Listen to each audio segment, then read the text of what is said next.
I thank God that I could see the forest for the trees. God bless that. Just 2 days before the Doves were to be filmed, Forrest Frank ghosted both the Doves and the Grammys. This caused a kind of an industry meltdown, as you heard from Jelly Roll there. Off the record, I've been having a ton of conversations with industry people who aren't sure that Forrest made the right move here. But on social media, it's almost like Forrest Frank is the prophet we need. And here's the thing, this isn't new. Christian music has a long history of artists that went rogue, flipped tables, torch bridges, all in Jesus' name.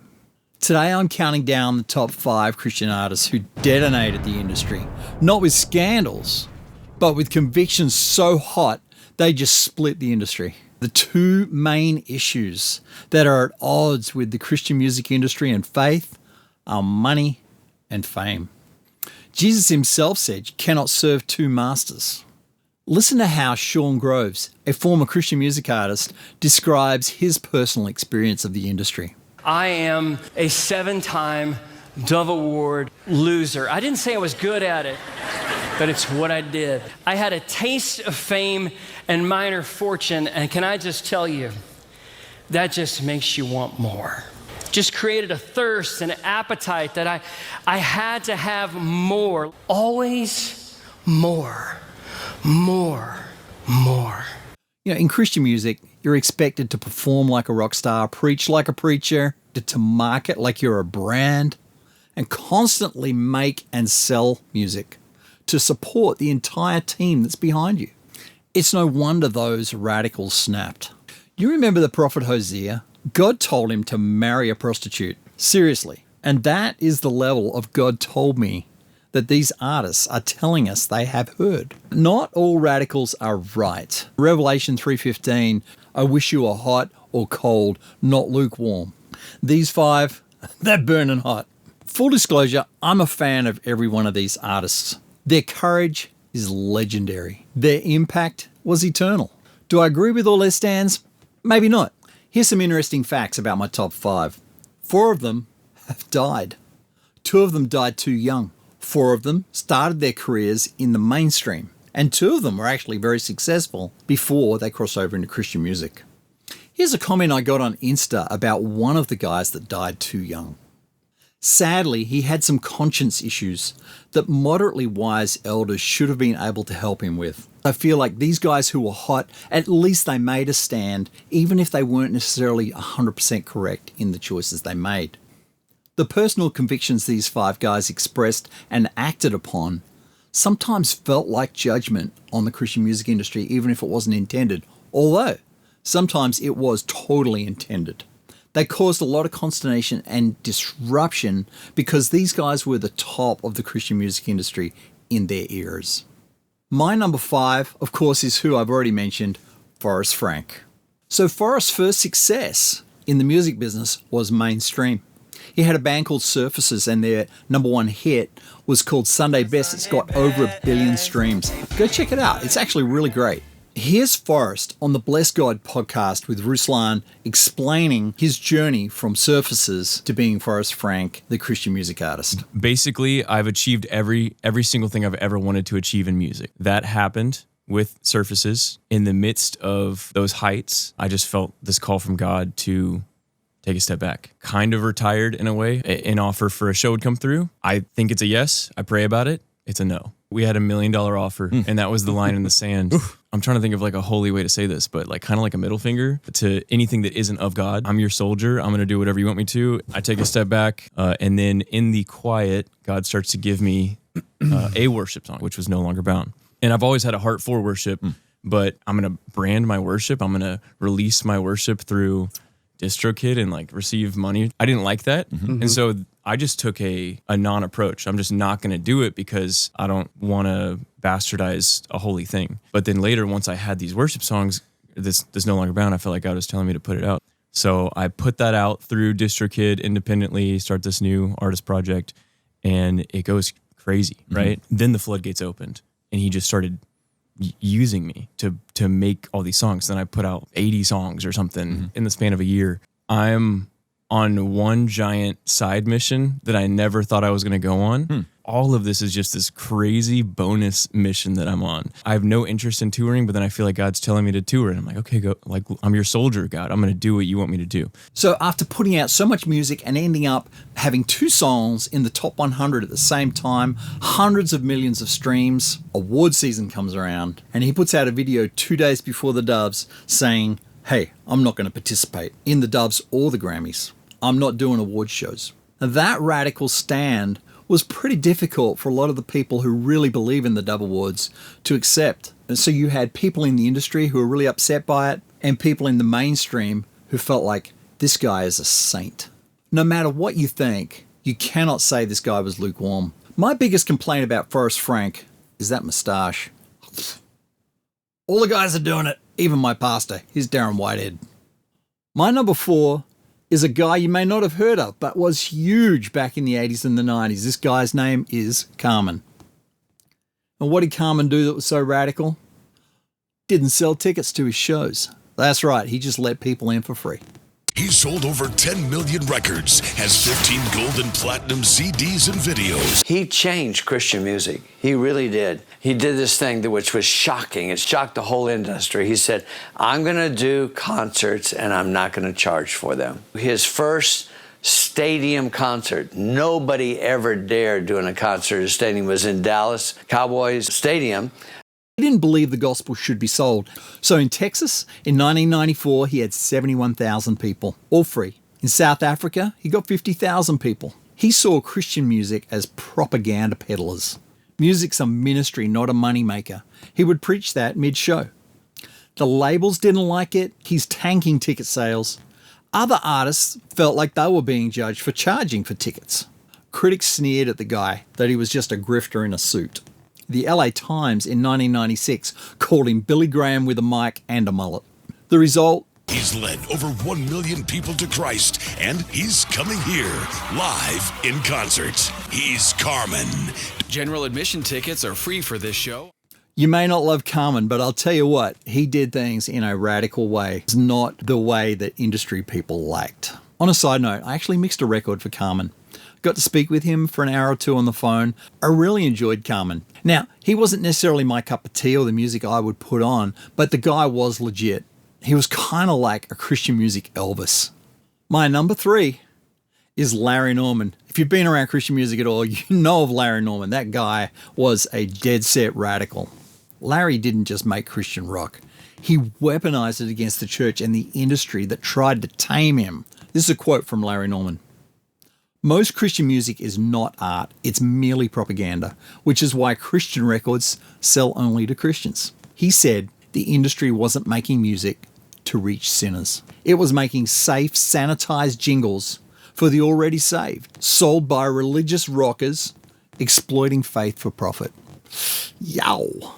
And it wasn't theory, he lived it. He formed Solid Rock Records in 1975 to bypass Word Records and church gatekeepers. He refused to water down his lyrics about racism, war, sex, drugs, church hypocrisy. He got banned from Christian radio for songs like Why Should the Devil Have All the Good Music, which mocked pastors calling rock music satanic. In 1972, his masterpiece record, Only Visiting This Planet, was voted #1 Christian album ever by CCM magazine. It included The Great American Novel, a brutal takedown of white evangelical racism. You kill a black man at midnight just for talking to your daughter. Then you make his wife your mistress, and every meal you say a prayer you don't believe, but you still keep on. Yow. He was blacklisted by churches, dropped by major labels, and accused of being divisive, bitter, and even heretical.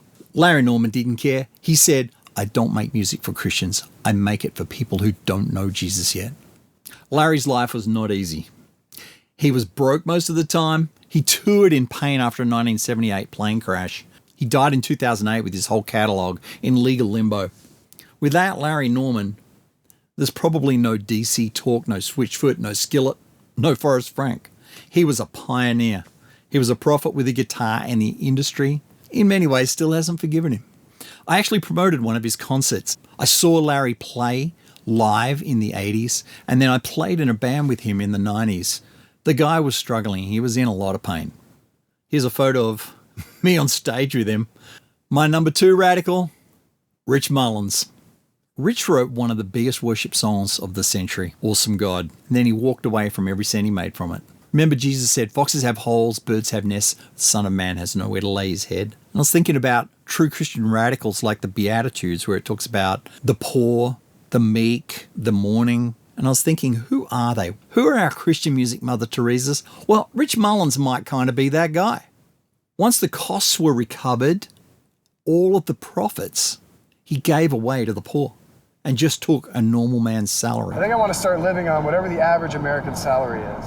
You know, whatever the average American worker makes. Says the man making millions. I mean, who cares? Money destroys people, man. It's destroying me. Possessions did not possess him. He didn't want to know how much money he made. He got an accountant and he said, I want all of the royalty money to go to you and you'll be the steward of it. And you just give me an allowance. And I want to be paid whatever the average working man's wage is in the country right now, which is like, it was like $28,000 at the time. When he died, we took all of his possessions and everything he owned fit in an 8x10 room. In the height of his career, he decided he wanted to teach music to kids out on a Navajo reservation in New Mexico. He lived in a single wide trailer. No stage, no spotlight, just kids, guitars, and Jesus. He said, I'm not called to be successful, I'm called to be faithful. Now, you're no longer an opening act, Rich. From now on, this town's gonna be begging to open for you. Not only that, you could finally afford a proper tour bus. Yeah, get ready, Rich. Everything has changed. Yeah. I'm moving to Wichita. Yeah, okay. I'm serious, I'm moving to Wichita.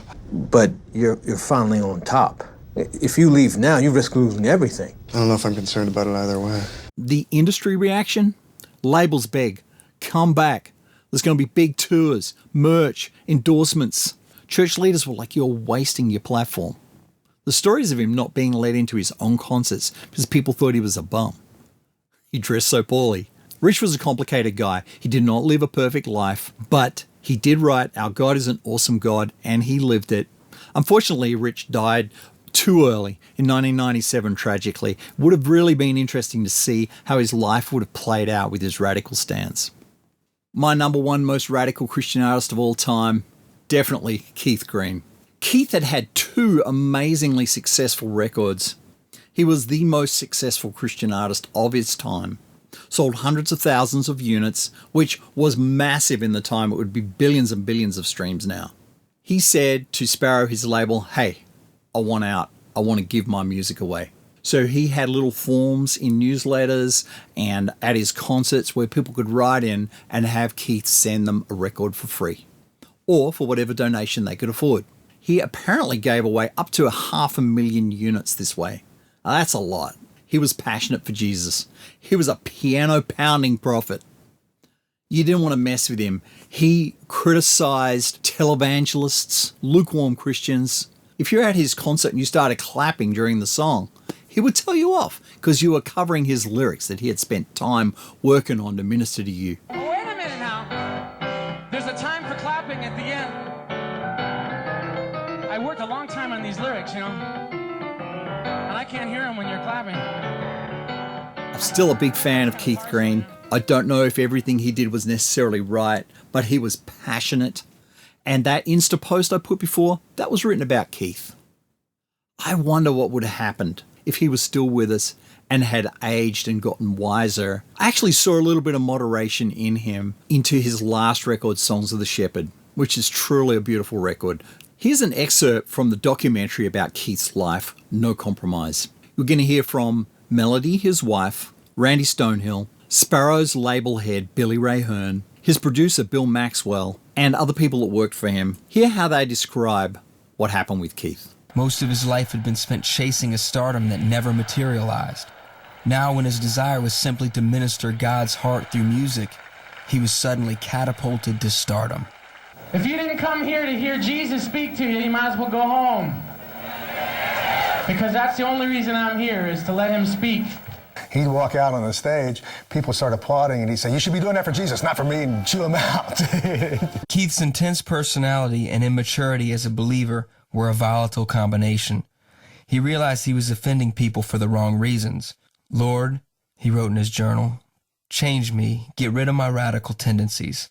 Help me control my overwhelming enthusiasm. People get wary if I go off the deep end instead of showing them I care. And I watched this guy just take this fast track. He finally found the truth, so he wanted everybody to know what he'd found. As money followed success, Keith grew uncomfortable. He couldn't stomach the idea of people paying to be ministered to.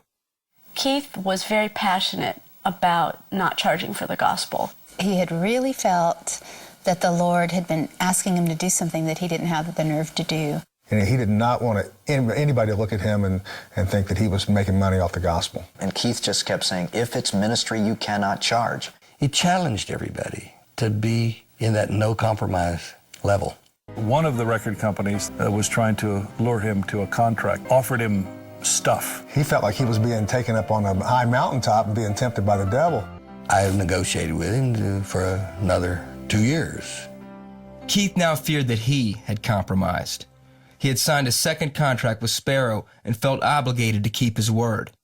On the other hand, he was convinced that to fulfill that contract would amount to selling the gospel for a profit. Keith was also concerned that some people who needed to hear his music wouldn't be able to afford it. He was just conscience-stricken because he thought he really missed the Lord, even in re-signing with Sparrow. And he felt like he was not supposed to sell records. And he said, I've got to go ask Billy Ray if he'll let me out of my contract. I can still see him to this day on my back porch. You know, when you've gone to tell somebody something that you think is probably going to be bad news and they don't know it yet. And he said, I want out of my contract. Well, that wasn't exactly what I wanted to hear. My biggest selling artist wanted to give his records away.